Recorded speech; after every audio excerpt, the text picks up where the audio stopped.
कहते हैं कि अगर आपको अच्छी फिजिक बनानी है या आपको अच्छी बॉडी बनानी है तो उसके लिए पेशेंस बहुत ज़रूरी है। बॉडी बिल्डिंग कहते हैं पेशेंस का स्पोर्ट है। अगर आप पेशेंस नहीं रखेंगे तो आपकी बॉडी इतनी जल्दी नहीं बनेगी। तो आपका इसके बारे में क्या कहना है? अगर पेशेंस की बात होती है तो भाई पेशेंस तो हर चीज़ में चाहिए। आप बिजनेस कर रहे हो या आप स्पोर्ट खेल रहे हो, पढ़ाई कर रहे हो, कोई भी चीज़ है तो उसमें पेशेंस तो चाहिए। रिजल्ट्स ऐसे नहीं मिलते हैं।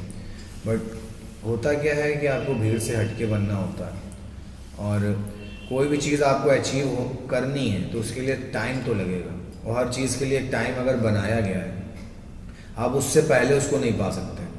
मान लीजिए आपको किसी गोल्स या टारगेट पे जाना है, या यहाँ से मान लीजिए आपको कोई प्लेस पे जाना है, आप पैदल भी जाओगे पहुँचोगे, बाइक से जाओगे तब भी पहुँचोगे, साइकिल से जाओगे तब भी पहुँचोगे आप हर तरह से, चाहे वो किसी तरह से आप पहुँच रहे हो, बट टाइम ड्यूरेशन अलग अलग होगा।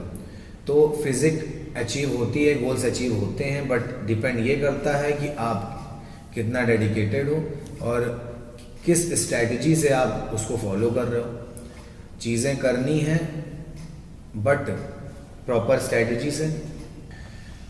अब जैसे होता है कि आपकी डाइट अच्छी है, आदमी चाहता है नेचुरल बनाना हो सारी चीज़ें, कुछ लोग न्यूट्रिशन भी उसमें ऐड करते हैं, तो अलग अलग टाइमिंग पे वैसे ही फिजिक बनती है। कुछ लोग प्रॉपर डिसिप्लिन पे वर्क कर रहे हैं तो उनकी जल्दी अचीव हो जाती है। कुछ लोग थोड़ा सा ऐसे चल रहे हैं कि थोड़ा बहुत गड़बड़ियाँ हो रही हैं उनकी डाइट में, तो उनको थोड़ा स्लो अचीव होती हैं। बट हाँ, ऐसा नहीं कि गोल्स मिलते नहीं हैं। और टाइम से पहले गोल्स अचीव करने के लिए जो शॉर्टकट्स लेते हैं लोग, तो कोशिश यही करनी चाहिए एक अच्छी गाइडेंस और एक अच्छे कोच के अंडर हो, या फिर आपको खुद पता हो उन चीज़ों के बारे में, तभी आप करें। नहीं तो गोल्स अचीव नहीं होंगे, ड्रॉबैक्स ज़रूर मिलेंगे कुछ ना कुछ। तो इस चीज़ का आप ध्यान रखें। कुछ सवाल लोगों की तरफ से भी है। ये सवाल मैंने लोगों से पूछ के आपके लिए उठाए हैं कि कहते हैं, पहला सवाल है कि abs are made in the kitchen, तो ये बात कितनी सच है? Abs are made in the kitchen, हाँ बोल सकते हैं abs are made in the kitchen, but abs are show in the kitchen because आप जब आपकी डाइट अच्छी होगी, न्यूट्रिशन अच्छा होगा, तब आपकी जो बोलते हैं ना पेपर थिन स्किन, तब आपकी स्किन में फैट कम होगा, वाटर कम होगा, तब वो शो होंगे, बट मेड नहीं होंगे। मेड वो उसी प्रोसेस से होते हैं जैसे आपकी बाकी मसल्स होती हैं, वो बढ़ते भी उसी प्रोसेस से हैं जैसे आपकी बाकी मसल्स बढ़ती हैं। तो मसल मैच्योरिटी जैसे बाकी मसल्स की बढ़ती है, वैसे ही एब्स की भी बढ़ती है। आपके एब्स जब आप वर्कआउट स्टार्ट करते हो इन बिगनिंग तो छोटे छोटे होते हैं, देन आप जब उन पे वर्क करते रहते हो देन वो बड़े हो जाते हैं। तो आप जैसे उन मसल्स पे वर्क करते हो, वैसे ही आपको एक अच्छा क्राइटेरिया बना के, एक अच्छा वर्कआउट प्लान बना के एब वर्कआउट को भी ऐड रखना चाहिए, बट उनको ओवर ट्रेन नहीं करना चाहिए कि पता लगा रोज एब्स ट्रेनिंग ही कर रहे हैं कि वो फैट बर्निंग करेंगे और मेरी स्किन पतली हो जाएगी और सारी चीज़ें। उससे पता है एब्स पे जो मसल्स होती है और वीक हो जाती है, ओवर ट्रेन हो जाती है। तो आपको एब्स मसल पे वैसा वर्क करना है। बाकी उसके ऊपर की जो स्किन है उसको पतला करने के लिए क्या वर्क करना चाहिए, आप वो वर्क अलग होता है। वो प्रॉपर कार्डियो वाइज हो, चाहे वो आपका डाइट वाइज हो, तो सारी चीज़ें कहीं ना कहीं उस पर डिपेंड करती है। तो हाँ, जो आपकी स्किन है वो आपकी कहीं ना कहीं किचन में मेड होती है। दूसरा सवाल ये है कि फॉर्म इम्पॉर्टेंट है कि नहीं। कहते हैं कि फॉर्म अगर सही हो तो इंजरी प्रिवेंट हो सकती है, तो आप इसके बारे में क्या कहेंगे?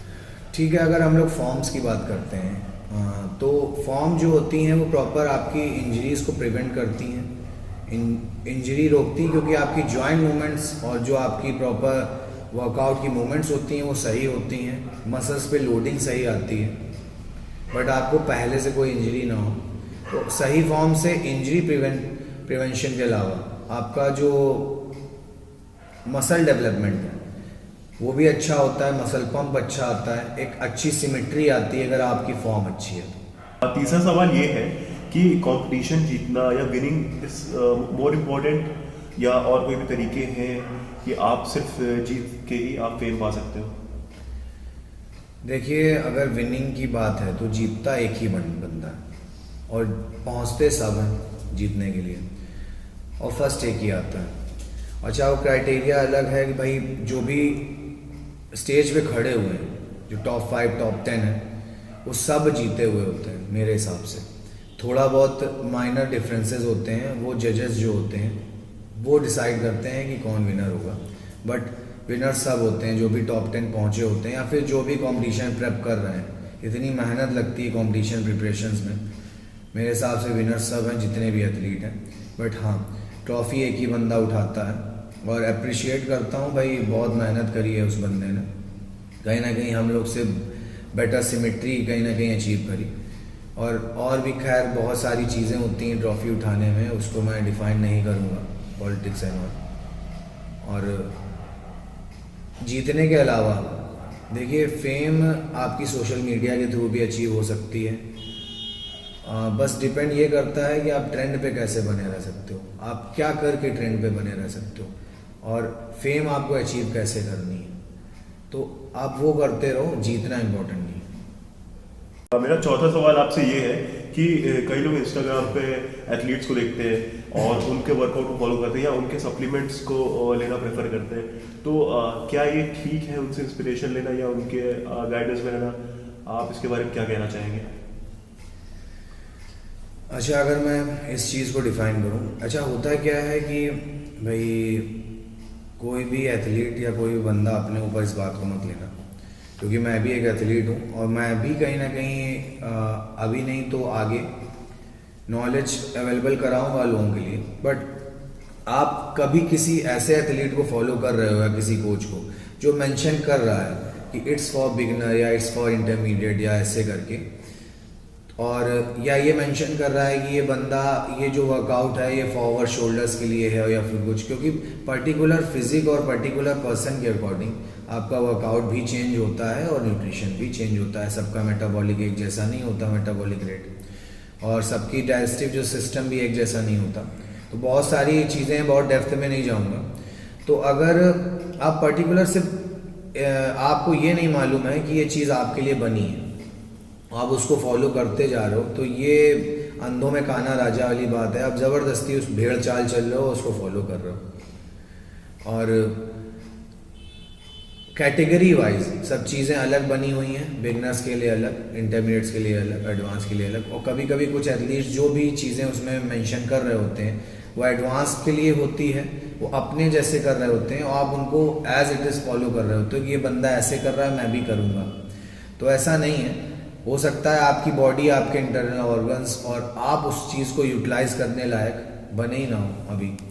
तो एक समय पे ही चीज़ें जब आप यूज़ करो तो ज़्यादा बेटर रहेगा। और वर्कआउट की भी, अगर फॉर्म्स की भी बात करें तो वो भी काफ़ी चेंज होती हैं। जब आपकी मसल्स मैच्योरिटी बढ़ जाती है तो वो भी काफ़ी चेंज होती हैं। और जब आपकी मसल्स लोड लेने लगती हैं, ठीक है, मसल्स जब आपकी बड़ी हो गई तो आपकी कहीं ना कहीं वेट लोडिंग मसल्स लेती हैं। ऐसे क्या है, जब आप बिगनर हो, दुबले पतले उसकी नहीं हो, तो आपकी जो लिगामेंट्स, टेंडन्स होते हैं, जॉइंट्स होते हैं, उन पे लोड ज़्यादा आता है। तो इस चीज़ को आपको समझना पड़ेगा। फॉर्म सही करिए, पहले सही फॉर्म में वर्कआउट करिए और देन वेट को इंक्रीज करिए धीरे धीरे, जब आप उसके लायक बन गए।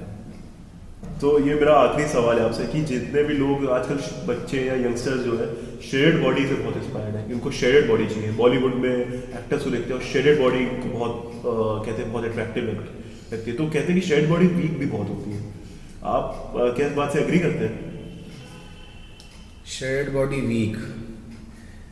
वीक से तो एग्री नहीं करता हूँ। हाँ, कुछ ड्रॉबैक से एग्री करता हूँ, क्योंकि वीक इसलिए नहीं कह सकते क्योंकि कुछ पर्सन्स ऐसे होते हैं जो प्रॉपर जेनेटिकली वो कहीं ना कहीं स्किनी है या फिर उनका वेट कम है, मेटाबॉलिक रेट बहुत ज़्यादा है, तो खैर नेचुरल वैसे बने हुए हैं तो उनको ऐसा कोई प्रॉब्लम नहीं है। बट हाँ, जो प्रॉपर जिनका फैट परसेंटेज ज़्यादा होता है या ऐसी एज में होते हैं जिनको शेडेड बॉडी रखने के लिए मेहनत बहुत करनी पड़ती है, तो 8 से 10%, 7% बॉडी फैट पे उस बॉडी को मेंटेन रखने के लिए काफ़ी ड्रॉबैक कहीं ना कहीं टैकल करने पड़ते हैं, जैसे इलेक्ट्रोलाइट्स भी इम्बैलेंस होते हैं, हार्मोन्स भी इम्बैलेंस होते हैं, और लगातार एक जैसी डाइट और सारी चीज़ों पे रहने पे इंटरनल ऑर्गन्स में भी बहुत ज़्यादा प्रॉब्लम्स होती है, क्योंकि हाई प्रोटीन डाइट और लो फाइबर और कार्ब डाइट पे रहना पड़ता है,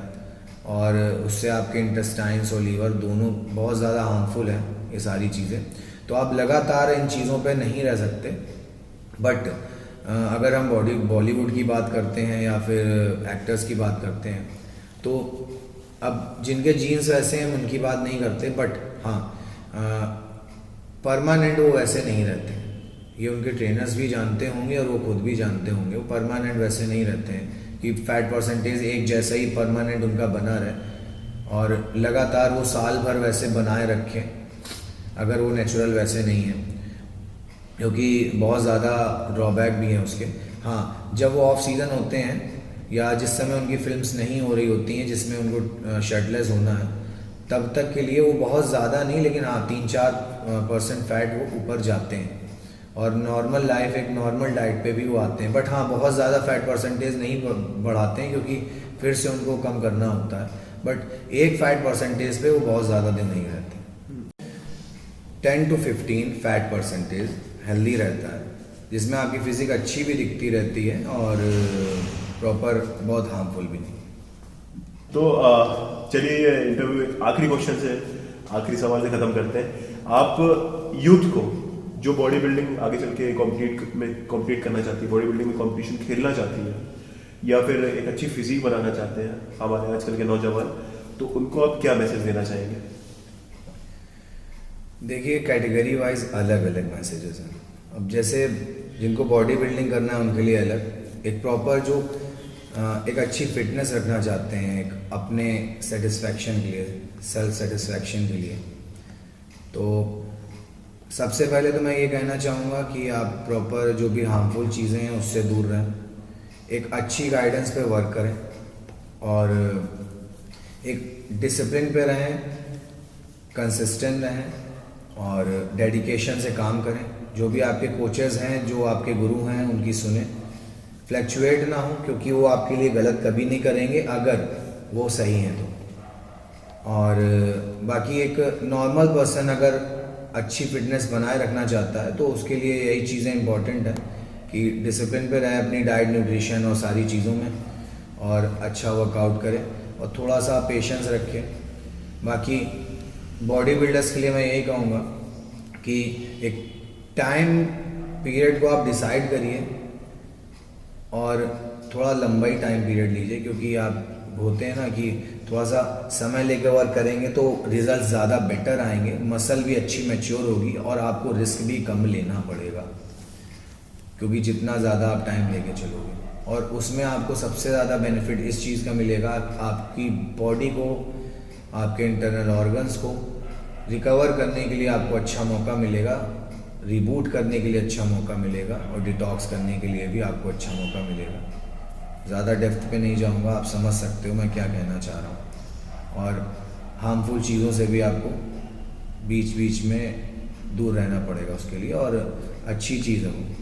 और बस यही करिए और कोशिश करिए कि जो भी करिए या तो उसके बारे में आपको खुद अच्छी नॉलेज हो, या फिर जिस गाइडेंस पे भी हो वो प्रॉपर अच्छी होनी चाहिए। तो गाइस, उम्मीद है आपको ये पॉडकास्ट पसंद आया हो, और इस वीडियो को आज हम लोग यही ख़त्म करते हैं। अगर आपको कोई भी क्वेरी हो, कोई भी आपकी क्वेश्चंस हो आपके दिमाग में, तो मैं भैया का इंस्टाग्राम डिस्क्रिप्शन में लिंक कर दूंगा, आप इनको फ्री होकर मैसेज कर सकते हैं। थैंक यू भैया, हमें अपना समय देने के लिए। हमें आपके साथ बहुत अच्छा लगा, आपकी कहानी सुन के, आपसे इंस्पिरेशन मिली। थैंक्स टू यू आर्यन कि तुमने मुझे मौका दिया अपनी लाइफ के बारे में शेयर करने का, जो भी मैंने एक्सपीरियंस किया है, और लोगों को ये चीज़ें बताने का कि उन्हें क्या करना चाहिए, नहीं करना चाहिए। जो भी लाइफ में करना चाहते हैं और अपनी फिटनेस को अच्छा बनाए रखना चाहते हैं, या बॉडी बिल्डिंग में भी जो आगे कुछ करना चाहते हैं,